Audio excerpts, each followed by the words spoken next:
Bon, excusez-moi, là, on est obligé de commencer par ça. Déjà, bonjour, Théorie sur la saison 3, j'espère que vous allez bien. On va parler de Boba Fett tout de suite.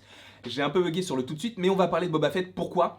Parce que vous avez vu sûrement l'épisode de The Mandalorian, saison 2, épisode 8, donc le dernier épisode de la saison 2, donc le 16e chapitre de toute la série. Boba Fett, scène post-générique. Il tue un ennemi. Bon, le mec a pas l'air très sympa. Ce mec a l'air d'être une ordure sans nom. Il se fait tuer par Boba Fett et son acolyte, et il libère des esclaves. Donc là, on peut se dire, c'est sympa, c'est cool, ils sont là pour libérer des gens. Sauf que Boba Fett, après avoir tué le mec, le retire de son trône entre guillemets et vient s'asseoir. D'accord. Pas de souci. Le roi est de retour. Boba Fett là, tu ne sais pas s'il va être gentil ou s'il va être méchant. Et quel move de Disney et de Star Wars. Juste, je vais expliquer mon propos. La semaine dernière, il y a eu donc la journée des actionnaires de Disney, où ils ont annoncé bon nombre de programmes, vous en avez été spammés toute la semaine, surtout Marvel, mais donc ils ont annoncé bon nombre de séries Star Wars, sauf que du coup la semaine qui suivait, donc aujourd'hui, sortait le dernier épisode de The Mandalorian saison 2. Et ils en ont profité pour t'annoncer une série. Alors au début je pensais que c'était une série de livres, puisque ça s'appellerait The Book of Boba Fett, donc le livre de Boba Fett. Donc je me suis dit peut-être que c'est juste un comics ou une série de comics qui sortirait donc en décembre 2021. Et pourtant non.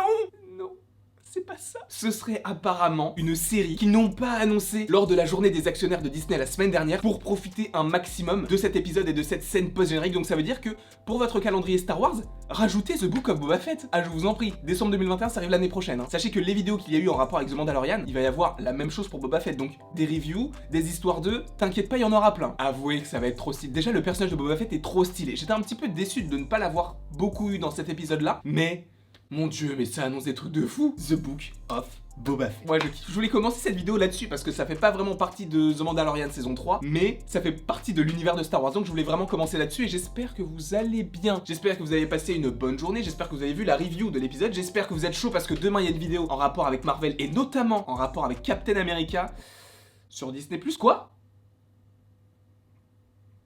Je n'ai rien dit. Et dimanche, une très grosse vidéo sur le multiverse que j'étais obligé de faire puisque j'arrête pas d'en parler en live, mais là je suis obligé de la faire. Ce sera une grosse vidéo par rapport à ce que je fais d'habitude. Enfin une grosse, on verra si je débite des choses intéressantes. Mais en tout cas, vidéo samedi et dimanche en rapport avec Marvel. Lundi, petite pause parce que il faut souffler un petit peu. Et mardi, on réattaque. Quoi qu'il en soit. J'espère donc que tu te détends devant cette vidéo là parce que là on va prendre vraiment notre temps. Parce qu'il y a beaucoup de choses sur la saison 3 sur lesquelles on peut théoriser pas mal de choses. Notamment Grogu. Premier sujet que je voulais traiter dans cette vidéo, Grogu, est-ce qu'on le reverra dans la saison 3 de The Mandalorian ? Pour l'instant, ça a l'air d'être un non. Mais c'est Disney, vous savez très bien que même s'ils enlèvent Grogu, ils vont rajouter un autre petit truc mignon pour que tu apprécies d'autant plus The Mandalorian. Sauf que, à mon avis, on va revoir Grogu. Le lien qu'il y a entre les deux, déjà à la fin, quand il y a, entre guillemets, la séparation entre les deux personnages, tu sens que c'est pas vraiment un adieu et que c'est juste un au revoir. Alors, est-ce que l'on reverra Grogu ?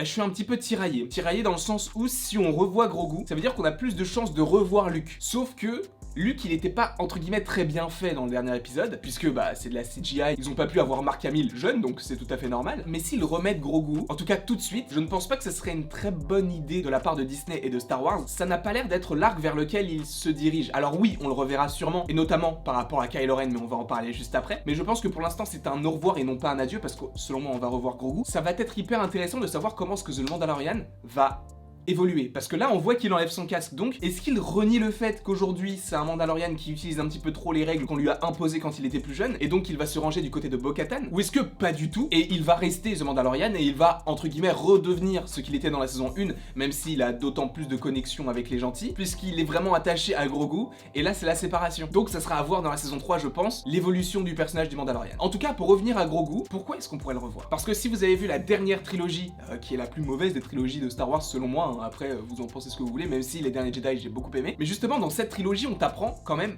pas mal de choses, et notamment pourquoi est-ce que Luke Skywalker est parti de son école de Jedi par rapport à Kylo Ren, parce qu'il avait peur qu'il soit du côté obscur, etc. Il y a eu un léger affrontement, etc. Il est parti, il s'est isolé avec les petits porcs et tout, et Kylo Ren est devenu méchant. Sauf que, est-ce que ce ne serait pas intéressant d'avoir justement cette scène, mais du point de vue de Grogu, et que justement au moment où le personnage de Kylo Ren affronte, entre guillemets, Luke Skywalker, c'est à ce moment-là que Grogu, lui, revient avec The Mandalorian. Évidemment, ça impose beaucoup de choses, dans le sens où ça veut dire que ça sera un bond dans le temps de plusieurs dizaines d'années, au moins 2. Donc, est-ce que l'on verrait un Mandalorian vieillissant? Je ne pense pas. Je pense qu'il y a encore beaucoup de choses à raconter par rapport à The Mandalorian, et notamment dans la saison 3, et par rapport au Darksaber, par rapport à Moff Gideon, par rapport à Bo-Katan, par rapport à tous les autres Mandalorians, et même par rapport possiblement à d'autres éléments qu'on n'a pas encore connus. Est-ce que ce ne serait pas intéressant possiblement de revoir Grogu, mais dans une autre série? Et ça serait la grosse surprise. Après, je ne sais pas laquelle, mais ça serait intéressant. Mais sachez que entre Grogu et The Mandalorian, je pense que le lien est tellement fort qu'il va revenir à un moment donné. Alors peut-être pas maintenant, mais je pense que c'est tout à fait possible. Après, je sais pas pourquoi, mais quand j'ai vu donc le moment où Luke Skywalker arrive dans l'épisode, je me suis dit bah c'est Ahsoka. Après je me suis dit mais gros, imagine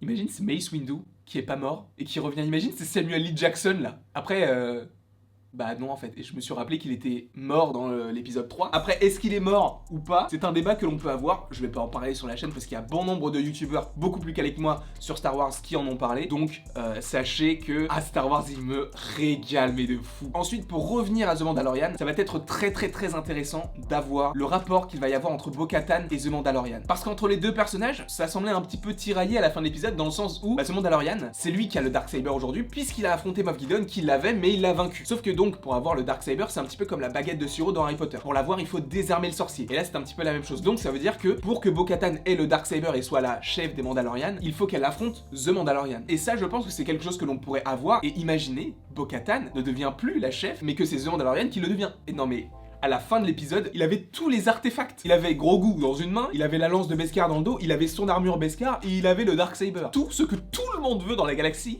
il l'a. Après, on peut se poser aussi une autre question par rapport au Mandalorian. Donc, comme je vous l'ai dit, il pourrait tomber en dépression par rapport au fait qu'il soit séparé de Grogu et revenir entre guillemets de son côté un petit peu plus chasseur de primes, peut-être un petit peu plus obscur, sachant que là, dans la saison 2, il était vraiment très friendly, hein. Il parlait à tout le monde, il était gentil avec tout le monde, il était mignon avec Grogu, il rigolait, il enlevait souvent son masque, donc c'est possible que dans la saison 3, il change du tout au tout par rapport à ce qu'il a vécu, par rapport à Luke Skywalker, Grogu, etc. Mais ça, donc, c'est un premier cas de figure, il y en a plein d'autres, hein, mais je ne vais vous parler que de deux cas de figure, donc le cas de figure où il redevient un petit peu ce qu'il était dans la saison 1, en tout cas au début, et ce qu'il pourrait être dans la saison 2, dans le sens où il renie totalement ce qu'il était en tant que Mandalorian, et qu'il adopte un petit peu le même style de vie que Bo-Katan, dans le sens où elle n'est pas obligée de porter tout le temps son casque. De toute façon, dans les deux derniers épisodes, on le voit retirer son casque, et on sent qu'il est plus vraiment à l'aise avec toutes les règles qui lui sont imposées, puisqu'il est obligé d'enlever son casque pour s'introduire chez l'ennemi, dans l'épisode 7, dont on n'a pas parlé évidemment parce qu'il y avait la journée des investisseurs, et dans cet épisode-là, il l'enlève pour montrer son visage à Grogu. C'est pas impossible, je pense que la saison 3 se dirige vers cette idée de The Mandalorian qui n'adopte plus toutes les règles des Mandalorians. Et ça, je pense que ça peut être une superbe idée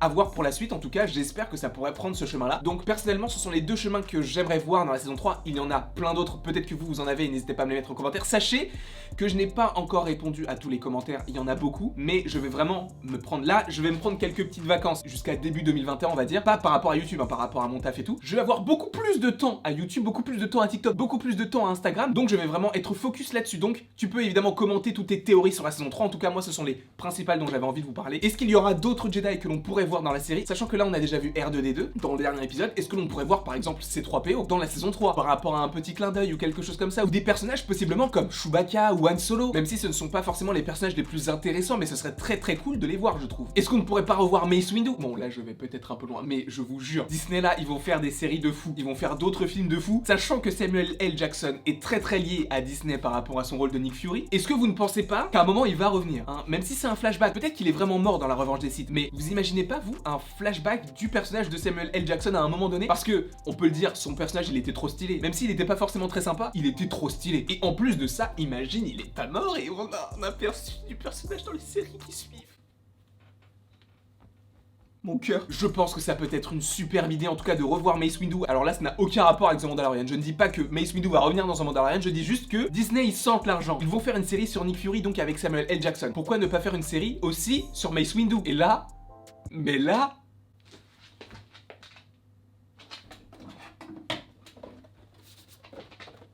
Mais là, je ne sais pas si vous arrivez à le voir parce que bah avec les éclairages. Mais s'ils font ça mon gars, mais Disney je t'épouse. Alors je ne dis pas que Mace Windu est le personnage que je préfère dans l'univers Marvel, dans l'univers Star Wars pardon. Je suis tellement habitué à faire des vidéos Marvel que j'ai oublié les mots Star Wars. Mais je pense que ça pourrait être hyper intéressant de le revoir à un moment donné. Et justement par rapport à ça, dites-moi en commentaire aussi si vous voulez mon top 10 des personnages de Star Wars. Ça serait très cool de savoir si ça vous plairait. J'ai l'idée de le faire, n'hésitez pas à me le mettre en commentaire. En tout cas j'espère que vous avez apprécié cette vidéo, j'ai adoré la faire, j'ai adoré faire toutes ces vidéos en rapport avec The Mandalorian. Sachez que du coup le 15 janvier, il y a WandaVision. WandaVision. Alors je vais voir les différents formats que je peux adopter. Est-ce que je vais faire une réaction? Je ne sais pas, j'aimerais beaucoup, mais je ne sais pas si c'est possible. Sûr, il y aura la review. Sûr, il y aura une autre vidéo un petit peu comme l'histoire de, mais je ne vous en dis pas plus. Et il y aura des trucs encore plus et pas tout seul, donc restez branchés, soyez connectés, on va parler de tout ça, ça va être incroyable. Mais quand ça reviendra sur Star Wars, sachez qu'on va refaire ce genre de vidéo. Mais sachez qu'en 2021, là, il y a WandaVision, suivi de Falcon and the Winter Soldier, suivi de Black Widow, suivi de Loki, suivi de Shang-Chi, suivi sûrement de plein d'autres programmes. Donc, les vendredis, c'est Marvel là. Avec les reviews, avec tout ça, ça va être incroyable, je vous le jure, ça va être incroyable. En tout cas, j'espère que vous avez apprécié cette vidéo. N'hésitez pas à l'aimer, à la partager, à la commenter et à vous abonner, cela me ferait extrêmement plaisir. Et n'hésitez pas aussi, ça fait la troisième chose que je vous demande dans les commentaires, mais mettez-moi si vous aimez les vidéos Star Wars. Je ne suis pas le plus grand connaisseur comme je vous le dis souvent, mais j'adore les faire et j'adore m'instruire sur le sujet. Et sachez qu'en 2021, on va être incollable sur les séries et les films Star Wars, que ce soit de l'animation ou pas. Donc, j'espère en tout cas que cette vidéo vous aura plu. N'hésitez pas à l'aimer, à la partager, à la commenter et à vous abonner. Cela me ferait extrêmement plaisir. Et il ne me reste plus qu'à vous dire à la prochaine pour la prochaine.